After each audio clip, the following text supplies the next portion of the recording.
The workshop is looking extremely Japan today. Oh, sorry, don't mind me, I'm just back here wanking. 8 grand reversal, we'll go home. Oh, hell yeah. My first car. Ridiculous.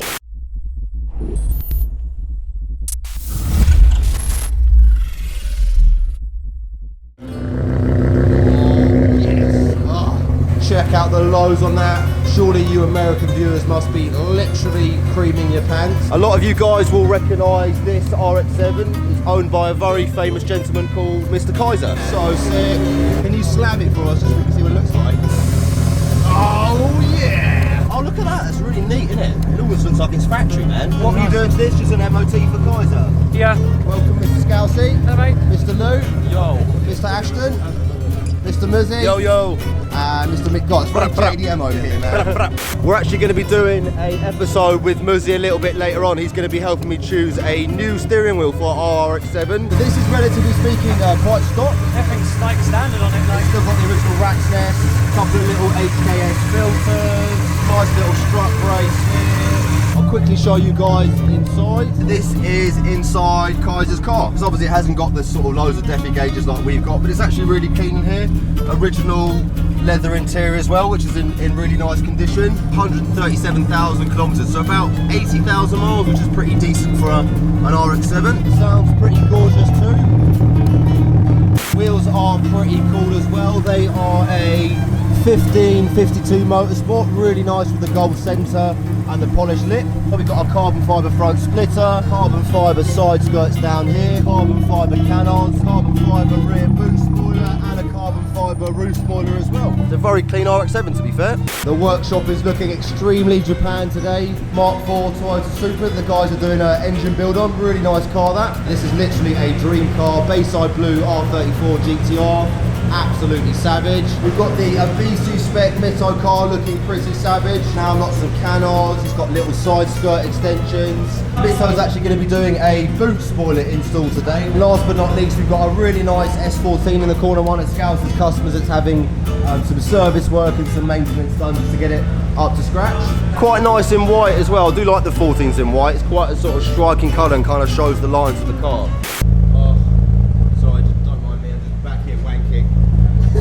What's the score now with the Supra? Have you finished doing the rebuild? Rebuild's all done. Jamie's done a fantastic job on building the engine up.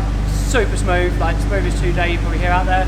Now, we've just got to do the MOT, do some running in mileage on it, and then go back to the customer. Cool, happy days, man. Nice to see this old Butte ready for the road, man. Stunning looking car, isn't it? Absolutely beautiful. Like, yeah, you see this driving on the road and you can't help but look at it, even though it's stock. Black Supra, BBS wheels, you can't really get cooler than that, in my opinion. Now you finished the Supra, what's next? I can see Jordan's 86 out there. It's going to come in, we're going to get the engine out, and then we can, because the old one's blown, and we're going to tub the front arches for him. Oh, you're doing a full tub?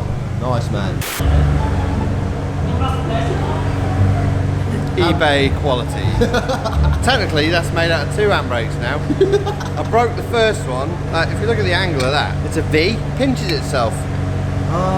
So it's just inherently a flawed design, especially when that's alley and that's alley. Yeah. It broke on me last time I drifted the car. Maybe you're just using the one too heavily. If you're going to use it, do it properly. Yank that bastard. Yeah, just break it off. Reminds me of my simulator. I broke my handbrake on my simulator. You're doing it properly then. What's the problem? I love Loz, man. Make sure you give Loz a follow. I want to really get his followers up there because he is an exceptional transport driver. Oh yeah.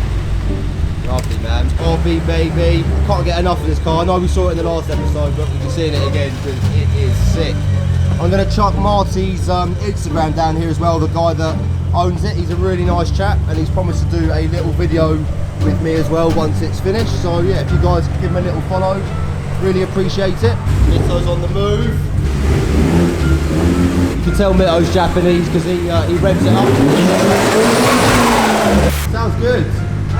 Mitto's mounts are back from the fabricator. I like how that sounds. They look pretty cool though, Mitto. So what's the big plan? Massive downforce? Upforce? I've got some adjusters, so we can go to a circuit and then find the wall and then basically adjust the wing so it's just above the height of the wall, so it hit the car before the wing. Go to the track and like back up. Yeah, we're going to come on, let's go out and do a lap. See, you're laughing. That's exactly what I'm going to do. Basically, to sit wings in a cool place on an S15, you've got to basically put them far enough back that it just makes them horrendous to fit.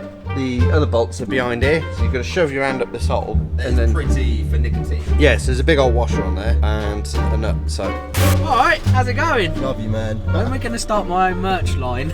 Very soon, my man. Very soon. Oh, I have a gift for you as well, by the way. Here you go. Oh, yeah. So what are these, Loz? Strut braces. No. Lozzie very kindly did a job for Shah the other day, and yeah, these They're very nice are chaps, pretty they are. heavy. Jesus Christ. Thanks, Loz. No worries. These are the door bars for the roll cage on our RX7. We will be putting these back on. Shah kind of removed them because it was made getting in and out of the car a little bit impractical, but we don't really care about that. Like Scousey said, Jordan's car is coming back to have some front tubs done, so Mr. Loz is just going to unload the beast and get her in the workshop.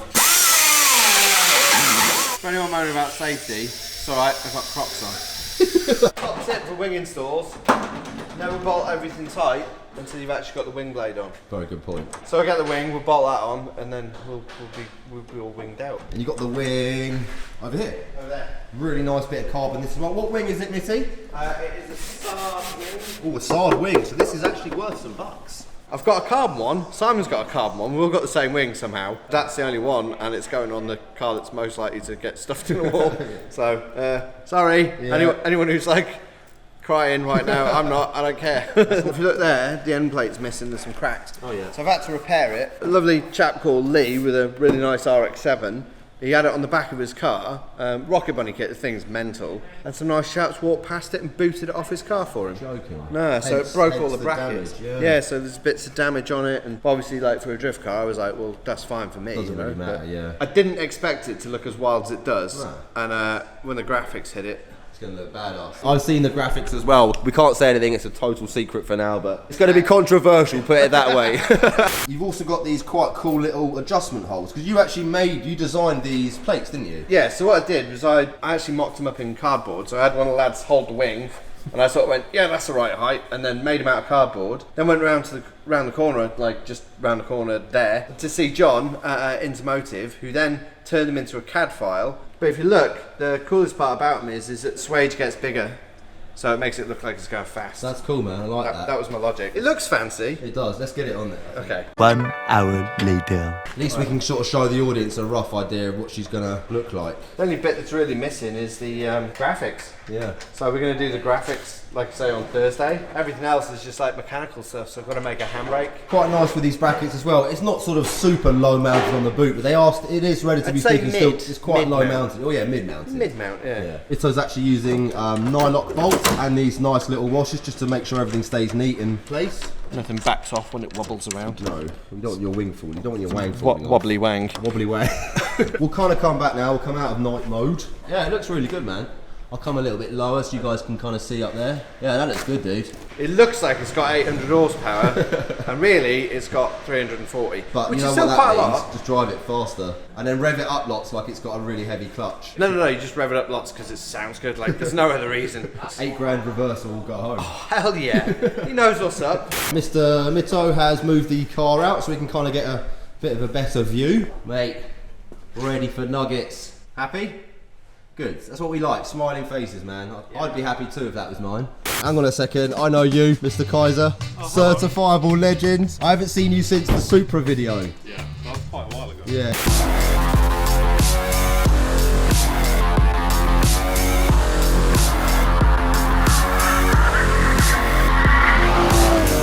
And the climate was slightly different to this. It was. So yeah, this is the owner of the RX7 and he's also a massive internet celebrity. Please don't say that. Show us your RX7 quickly, man, because I've been kind of talking about it, but I don't really know much about it other than the fact that it looks absolutely sick. 92 FD3X, which I picked up 2.5 to 3 years ago. My first car, Ridiculous. or was my first car. How old are you, I'm Kyza? 26. 26. Yeah, And what age did you get this? 23. 23. Fucking cool, man. Yeah, don't get a rotary as your first car. Just don't do it. I think I had a Peugeot 106 at 23. Oh man, I've always dreamed of owning one. I was like, the perfect example came along. I have to have it. You had to have it, You know, yeah. like, you hear it driving down the street and then Yeah. it pulled up into the driveway and I'm like, That's fine. I'm going to buy a car today.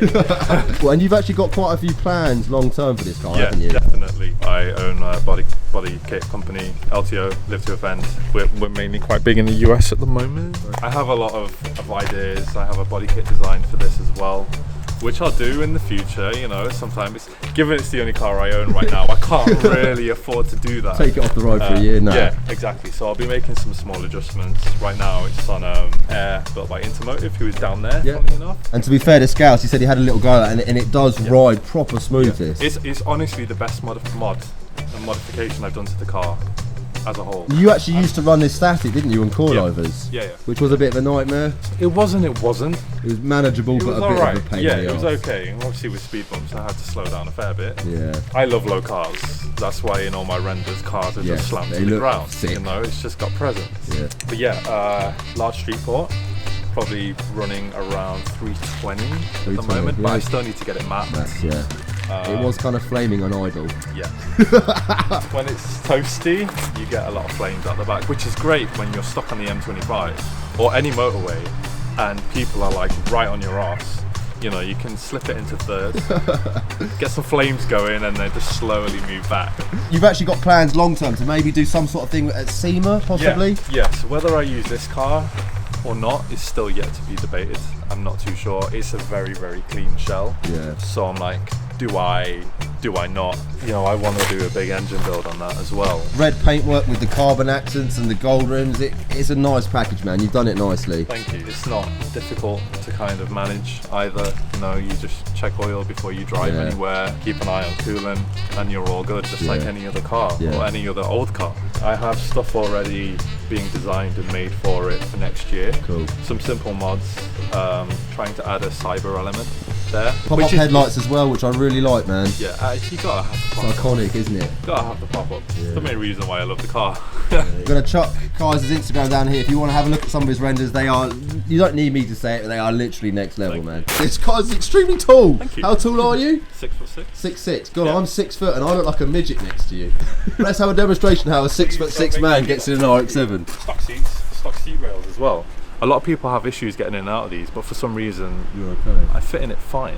I mean, I can only drive it for 2.5 hours max before my legs start to give. Start getting backache. Yeah, exactly. So nice having you down here, man, because like we said, the last time I saw you was in Madrid. Yeah, it was. When we did the that was a Supra. long time ago. Yeah. That's the first time I've worked with a manufacturer in that sense. They really and looked after you. It was just a great experience driving through the countryside. Yeah. Or driving through Spain as a whole. You know? It was quite surreal, wasn't it? Yeah, it was. But going from this to a Supra was quite a jump. Yeah. Because I haven't driven anything else. Do you find it quite user friendly? Yeah.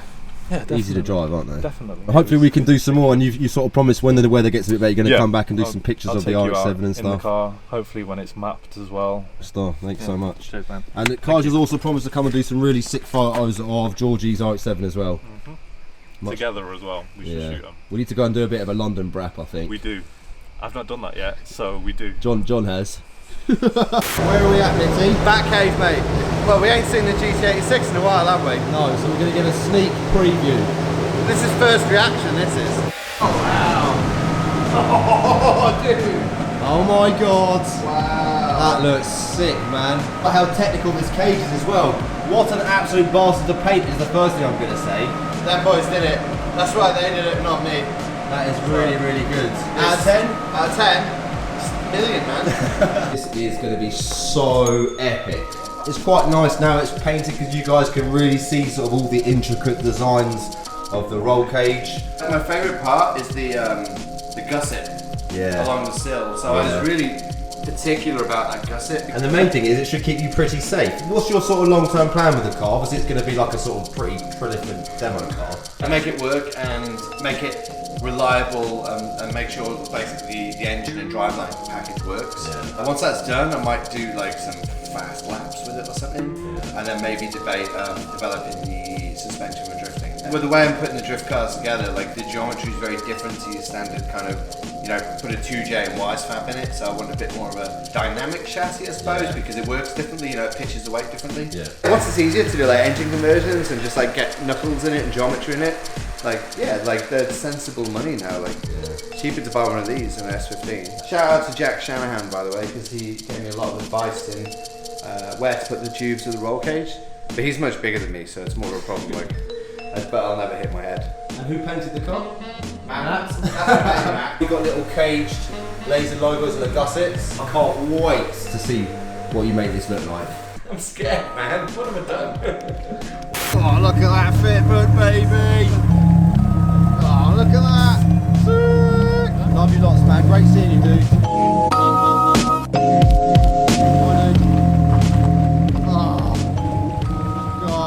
That was really nice to catch up with Kyza. Like we said before, we hadn't seen each other since Madrid. So yeah, it was kind of cool to have a bit of a catch up and see his beautiful RX-7. It is getting a little bit wet today. I'm going to be popping back to my home in a second to do some editing and to pack some of your lovely orders. So I'll see you guys down there in a bit.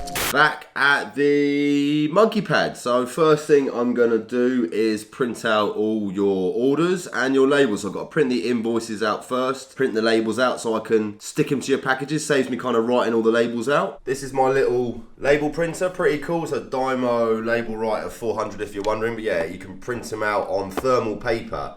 Ta-da! So I've got your invoices all printed out. I've got all of your labels printed out. Let's get packing. These are some of the lovely goodies. Massive thanks to you guys, are absolute stars. We've got the t-shirts over there, workshop banners, whole array of stickers and key tags. I've got some new clothing coming out pretty soon. Like I said before, the clothing is really expensive to buy and I'm buying really good quality stuff, so just bear with me over the next year while I kind of build the stock up. First up, I'm going to be packing Paul's order. He ordered a Monky sticker and a Send It key tag. All sorted, Paul. Much love, bro. Next up, we got Michael, who ordered a medium grey Monkey London t-shirt. Very cool.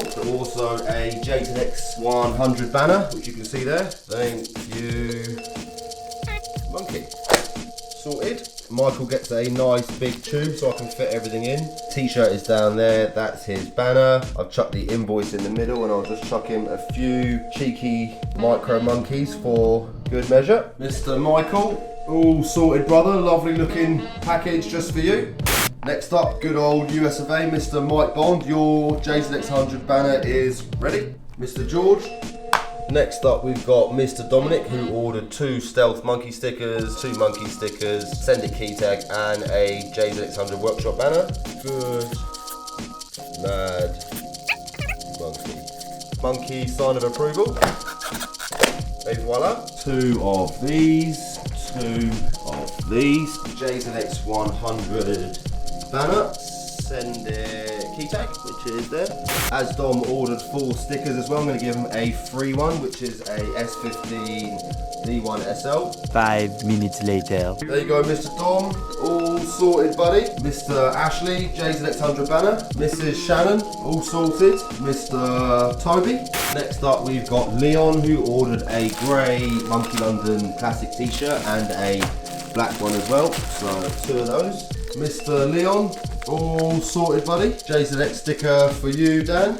That's for you, Danielle. Hope you like it. JZX100 banner for you, Joyce. That's for you, Christina. 1 medium classic black t-shirt for Mrs. Lauren. Duggett's tropical sticker plus Send It key tag for Sharon. Got an order for Ryan. Last but not least, we've got Mr. Ben. So I'm going to say thank you, Monkey. Ben gets a cheeky little micro monkey free of charge. Monkey gold slap and a sexual key tag as well. These are absolutely beautiful. All sorted. There you go, Mr. Ben. Nice one for all your orders. You guys have been absolute stars here. I really hope you enjoyed the merchandise. I'm going to head down to the post office now and I'll see you guys tomorrow.